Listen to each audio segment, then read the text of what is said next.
Ok. Muchas gracias por la presentación de nuevo. Lo que voy a presentar hoy es un trabajo que se llama de vulcanización termomecánica y reciclaje de residuos de la industria del caucho.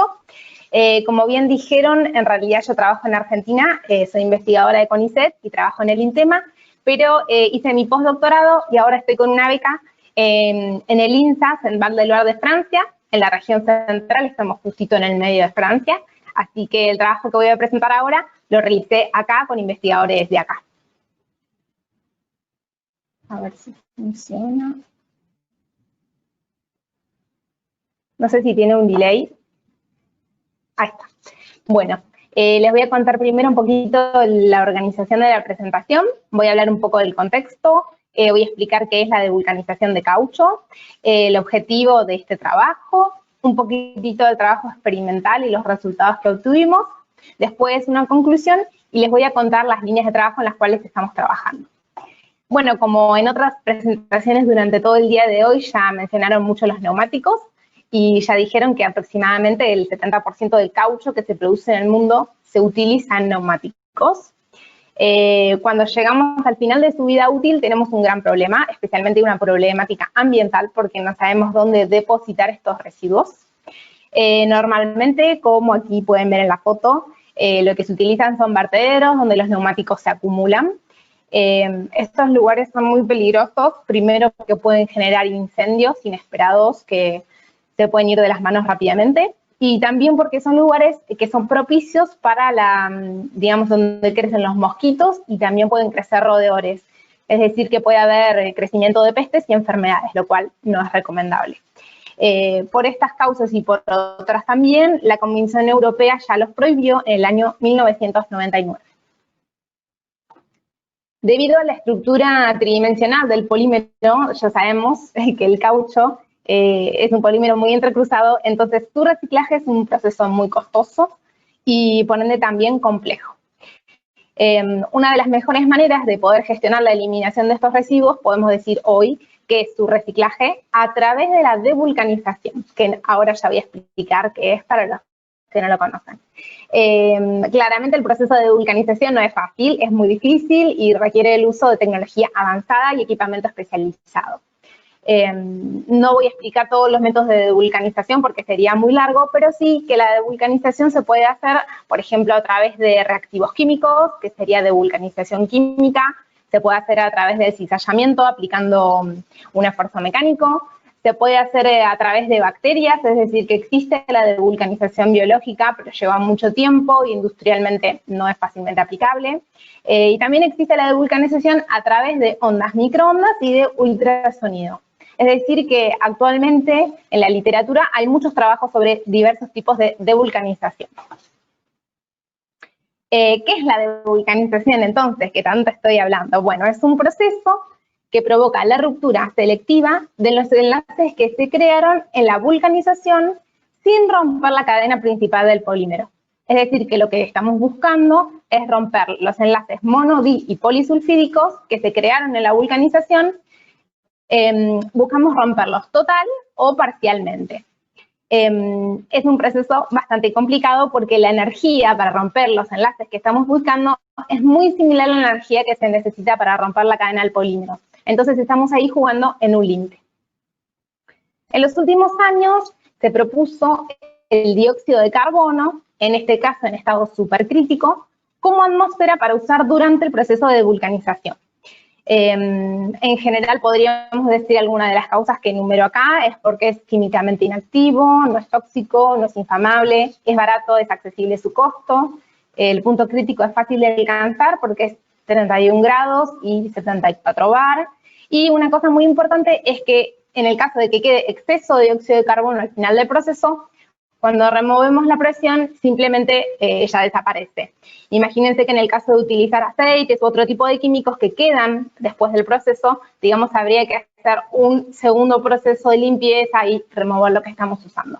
En este caso es una atmósfera que parece muy práctica y amigable con el medio ambiente.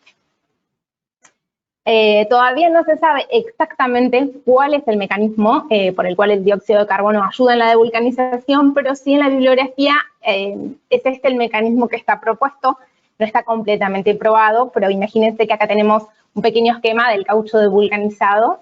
Voy a cambiar el mouse, así se ve mejor. Acá tenemos la red del caucho. Podríamos imaginarnos que el enlace tiene una cierta distancia D.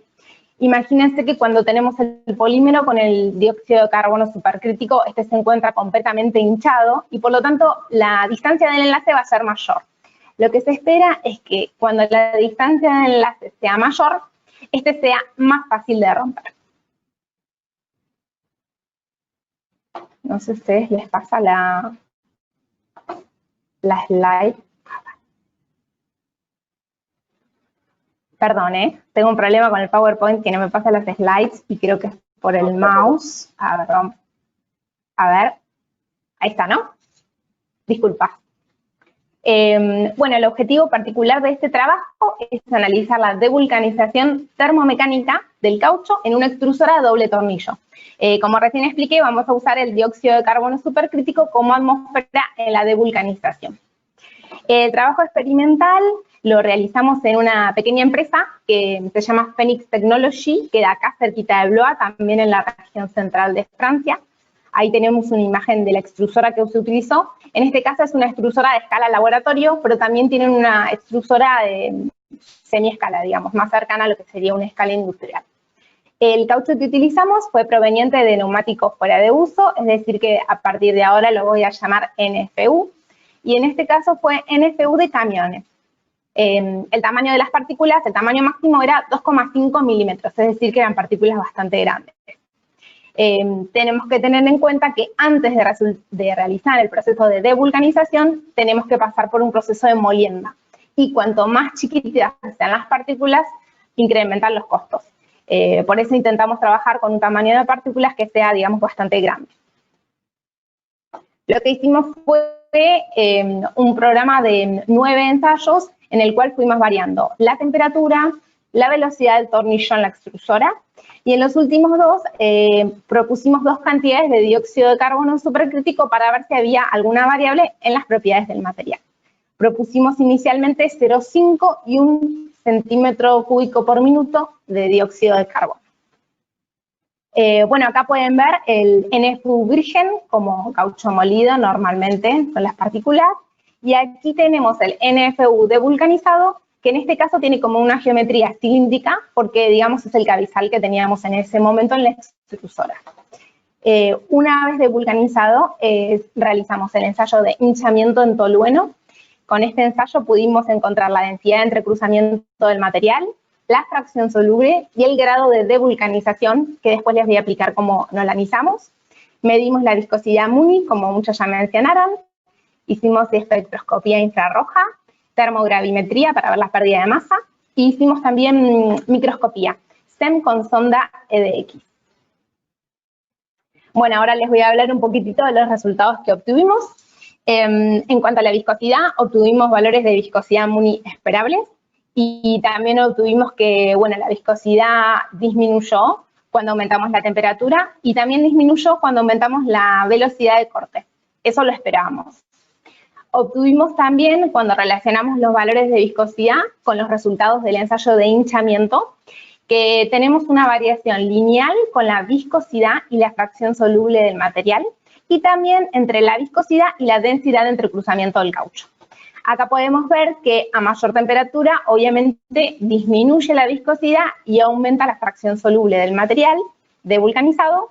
Y aquí podemos ver que a medida que aumenta la temperatura, la viscosidad disminuye hacia este lado y disminuye la densidad de entrecruzamiento, que es justamente lo que estamos buscando al devulcanizar. En los ensayos de espectroscopía infrarroja los realizamos por la técnica de ATR, porque es la técnica más rápida y la que quisimos intentar usar a priori. Como vemos en los gráficos, no observamos grandes diferencias en los picos característicos. Todo el tiempo estamos comparando con el caucho virgen, ¿no? Entonces, por un lado, nos planteamos que puede ser que no estemos viendo ninguna diferencia porque tal vez la técnica de ATR no sea la indicada, más allá de que es fácil de hacer y rápida. Es decir, que nos propusimos a priori intentar hacer ensayos por transmisión, a ver si de esa manera vemos una diferencia, y si no, es que no tenemos diferencias, por lo menos con esta técnica. El ensayo de termogravimetría lo hicimos luego del ensayo de hinchamiento en tolueno. También, a priori no vemos demasiadas diferencias, simplemente podemos observar que la degradación del caucho devulcanizado empieza apenas antes que la del caucho virgen. Podríamos pensar que el comienzo de una degradación a menores temperaturas es porque tenemos varios enlaces que se han roto y porque la red está un poco debilitada, que es lo que esperamos. En los resultados de microscopía, primero pudimos ver que teníamos una morfología esperable, un material homogéneo y continuo, lo cual es bastante importante. Y luego nos propusimos analizar el contenido de azufre. A priori esperábamos una disminución en el contenido de azufre en el material devulcanizado. Bueno, esa fue una idea que tuvimos al principio. Lo que obtuvimos no fue exactamente eso, sino que al contrario, en algunas muestras que estaban devulcanizadas teníamos mayor contenido, era lo que no entendíamos. Bueno, nos propusimos explicar el resultado obtenido, que a veces es así un poco sorprendente, con este esquema. Un ejemplo, aquí tenemos un caso de devulcanización en el cual a su vez rompemos también un poco de la cadena del polímero, es decir, un enlace carbono-carbono, y en el segundo caso de devulcanización no rompemos la cadena del polímero, sino imagínense que rompemos estos tres enlaces. ¿Qué es lo que obtendríamos al final si separamos, digamos, las diferentes partes de este polímero? En el primer caso tenemos un azufre y una molécula de carbono, y luego tendríamos un pedacito de la red que está intacta, en el cual podríamos contar dos enlaces de azufre que están intactos. En cambio, en el segundo caso, que pensábamos que era una mejor devulcanización, podemos separar la red directamente en dos partes. Por un lado nos queda una cadena carbonada y por el otro lado nos quedarían tres moléculas de azufre. Es decir que tal vez, si tenemos una peor devulcanización, como podríamos decir, tenemos menos contenido de azufre. Sin embargo, en el segundo caso, que podríamos decir que es una mejor devulcanización, tenemos más azufre. Así que tal vez por esta técnica o midiendo el contenido de azufre no podemos evaluar exactamente el grado y la calidad de la devulcanización del material. Bueno, por otro lado, acá les voy a contar cómo es que nosotros analizamos la calidad de la devulcanización. Porque sí, con el ensayo de hinchamiento podemos medir la densidad de entrecruzamiento del polímero y su fracción soluble. Podemos ver que la densidad de entrecruzamiento baja. Pero ¿cómo podemos diferenciar si es por degradación o porque exactamente estamos rompiendo los enlaces que buscamos? Bueno, hay una teoría que es bastante sencilla, que es la teoría de Oryx, donde nos presenta dos ecuaciones que son relativamente sencillas, en la cual nos hace, digamos, los dos extremos. En una de las ecuaciones vamos a suponer que solo rompimos los enlaces sulfídicos, es decir, que lo que estamos buscando sería 100% de vulcanización, y en el otro extremo tenemos 100% de degradación de polímero, es decir, que vamos a suponer que rompimos toda la cadena carbonada. Para analizar esta teoría simplemente utilizamos los resultados del ensayo de hinchamiento que ya tenemos. Y luego lo que hacemos es analizar esta curva. En la curva lo que tenemos primero son las dos curvas teóricas, que son la ecuación. Las curvas teóricas se dibujan con el valor de la fracción soluble del material virgen sin tratar.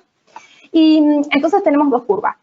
Suponemos que nuestros puntos experimentales también van en el gráfico y suponemos que cuando los puntos están más cerca de la curva superior es porque rompimos la cadena principal del polímero, es decir, que tendríamos más degradación. Cuando están más cerca de la curva inferior, la curva roja en este caso, sería una devulcanización más exitosa. Bueno, también nos puede pasar algo similar a lo que nos pasó en este caso, que los puntos estén en el medio de las dos curvas. Eso significa que tenemos una mezcla de devulcanización y degradación. En este caso la vamos a llamar regeneración. Los puntos están un poco cercanos, no diferencia todas las características, pero lo que sí podemos ver es que el punto que está con mayor grado de devulcanización y más cerca de la línea inferior, que es la roja, es el ensayo en el cual utilizamos el máximo contenido de dióxido de carbono supercrítico, que fue a 140 grados y con 1 centímetro cúbico por minuto de dióxido de carbono. También es importante mencionar que este proceso no tuvo un consumo mayor de energía que los demás, no, fue uno de los consumos más bajos, que fue alrededor de 1 kilowatt por kilogramo. A modo de comparación, lo que les quiero contar, simplemente les voy a mostrar este gráfico, es que, bueno, cuando obtuvimos ese resultado dijimos, bueno, vamos a probar si probamos con unas condiciones similares, con la misma extrusora y las mismas cantidades de dióxido de carbono supercrítico, pero con otro caucho, es decir, con un caucho EPDM. Perdón. Y lo que obtuvimos que fue todos los puntos de este lado, pegados a la curva superior y a este margen. Es decir, que en este caso solamente obtuvimos degradación. Lo que les quiero mostrar con esto es que la devulcanización, como ya dije, es un proceso complejo y que para cada tipo de caucho necesitamos buscar condiciones específicas de ensayo para poder obtener una devulcanización satisfactoria. Bueno, como conclusiones del trabajo, podemos decir que logramos devulcanizar NFU mediante el método termomecánico. Podemos afirmar que el uso de dióxido de carbono supercrítico promueve la devulcanización. Según el ensayo de hinchamiento, cuando lo combinamos con la teoría de Oryx, podemos decir que tuvimos una devulcanización aceptable. En este caso hemos tenido ruptura en los enlaces sulfídicos, pero también un poco de degradación del polímero. Podemos afirmar seguramente que el proceso de devulcanización es complejo y que claramente debemos seguir investigando. Y una cosa importante es que para poder analizar la teoría de Oryx y ver la calidad exactamente de la devulcanización, tenemos que hacer el ensayo de hinchamiento, que lleva muchos días. Entonces nos propusimos también algo que sería muy bueno, que es identificar alguna técnica que nos permita confirmar la devulcanización de forma más rápida. Aún la estamos buscando. Finalmente, antes de terminar, les voy a contar que, bueno, actualmente estoy en Francia trabajando en el INSA. Aquí estamos teniendo dos líneas de investigación. Una es la devulcanización termomecánica en extrusora con y sin dióxido de carbono en distintos tipos de caucho, principalmente NFU. Empezamos a trabajar también hace poco tiempo en la devulcanización termoquímica. En este caso es en un reactor con temperatura y presión en el cual le podemos agregar agentes de devulcanización. Lo estamos haciendo aquí en el INSA también. Y también estamos en Argentina, por otro lado en el INTEMA, en colaboración con Mariano y Marcela del INTI, estamos comenzando a investigar la devulcanización por microondas. Esta línea recién la estamos empezando, pero ya tenemos el equipo, que es un microondas que está adaptado con un agitador, y bueno, esperamos pronto tener resultados. Quiero agradecer primero al programa BECAD por permitirme, bueno, estar hoy acá en Francia haciendo esta investigación y teniendo esta beca, al Instituto, al INSA, en Val del Loire, y a todos mis colegas que colaboraron en esta investigación, y obviamente al CONICET y al INTEMA de Argentina, que bueno, con ellos también trabajo. Muchas gracias a todos y a ustedes por escucharme.